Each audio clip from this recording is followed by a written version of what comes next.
Bro game changer movie ఎట్లుంటుందండి? ఈ సంక్రాంతికి ఎన్నో సినిమాలు వస్తున్నాయి. అంటే ఎన్నో కాదు, ఒక 3 సినిమాలు పెద్ద హీరోలు అయితే వస్తున్నాయి. ఆ సినిమాలు మీ అందరికి తెలిసిందే. ఒకటి ఫస్ట్ గేమ్ చేంజర్, రెండోది డాకు మహారాజు, మూడోది సంక్రాంతికి వస్తున్నాం.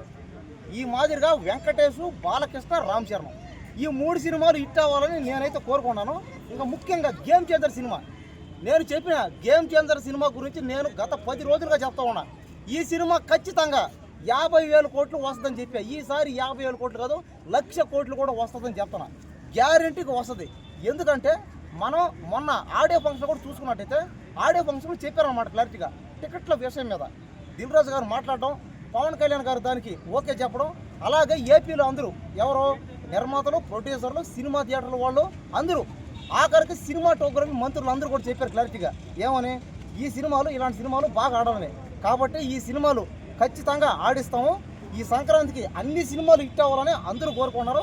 దాంట్లో నేను కూడా కోరుకున్నాను. ఇంకా ముఖ్యంగా చెప్పాలంటే గేమ్ చేంజర్ సినిమా, నేను మొదటి నుంచి చెప్పేది ఏంటంటే రామ్ చరణ్ ఒక గ్లోబల్ స్టార్ అయినా కాబట్టి ఈ గ్లోబల్లో ఖచ్చితంగా ఆ సినిమాకి 1,00,000 కోట్లు వస్తాయి. ఎలా వస్తాయని కూడా చెప్పి ఏమని, ఒక 4 నెలలు 5 నెలలు ఆ సినిమా ఆడిస్తేనే వస్తుందని చెప్పిన. ఇంకా అది ఆడిస్తారో ఇంకా దాన్ని ఇంకా ఆపేస్తారో ఇంకా మీ ఇష్టం. అయితే నేనైతే ఆడిస్తేనే వస్తానని చెప్పిన. పైగా రాత్రి కూడా అంటే కొంతమంది అటాక్ అనమాట, అంటే దాని గురించి మాట్లాడకని. కాబట్టి నేనేదో ఫ్యాన్ని, నేను అభిమానంతో చెప్తున్నా. నేను రామ్ చరణ్ పెద్ద ఫ్యాన్. నేను ఫ్యాన్ అవ్వడం వల్ల ఇది చెప్పిన ఏమని, సినిమా ఆడాలని పబ్లిసిటీ చేసి అంతే. అవును, కొట్టడానికి కదా వచ్చారు. అయితే వచ్చారు, రకరకాలు మాట్లాడారు. ఇవన్నీ ఏందంటే ఇది కరెక్ట్ కాదు. ఇది నేనేం గెలవలా, నేను చేయలే. రాని ఈసారి అది రాని, మళ్ళీ రాని. ఎంతమంది వచ్చి కొట్టినా నేను మాత్రం మాట అయితే మార్చాలన్నమాట. నేను ఆ సినిమా ఆడాలని అభిమానంతో చెప్తాను, అంతేగాని నాకెవరు డబ్బులేమి ఇవ్వలేదు. కాబట్టి ఇదంతా అభిమానంతోనే మాట్లాడుతున్నాను. అదేవిధంగా ఏంటంటే అన్ని సినిమాలు కూడా బాగా ఆడాలని చెప్తున్నాను. ఇంకా బాలకృష్ణ డాకు మారా సినిమా, ఇంకా బాలకృష్ణ అయితే దబిడి అన్నాడు అంతే. అబ్బా మామూలుగా లేదు. అంటే ఆయనకి వయసు కాస్త ఎక్కువ పడ్డా కూడా చిన్న పిల్లల్లో చేస్తున్నాడు అనమాట. అదైతే చాలా బాగుంది. ఇంకా వెంకటేష్ అయితే ఇంకా కామెడీ కాకుండా మరి ఫ్యామిలీ ఆడియన్స్ అందరూ కూడా వెంకటేష్ సినిమా చూస్తారు. ఆ సినిమా కూడా బాగా ఆడుతుంది.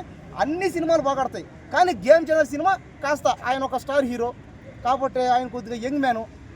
కాబట్టి ఏంటంటే అతను డ్యాన్స్లు వేసినా, ఫైట్లు చేసినా, ఏదైనా యాక్టింగ్ చేసినా కాస్త చూడడానికి బాగుంటుంది. ఆఖరికి రొమాన్స్ చేసినా కూడా. కాబట్టి ఏంటంటే ఈ సంక్రాంతికి వచ్చి అన్ని సినిమాలు కూడా బాగా ఆడాలి. అన్ని సినిమాలు అందరం ఆదరిద్దాం. అన్ని సినిమాలకి మనం అందరం వెళదాం. మరి సంక్రాంతి విన్నర్ ఎవరు?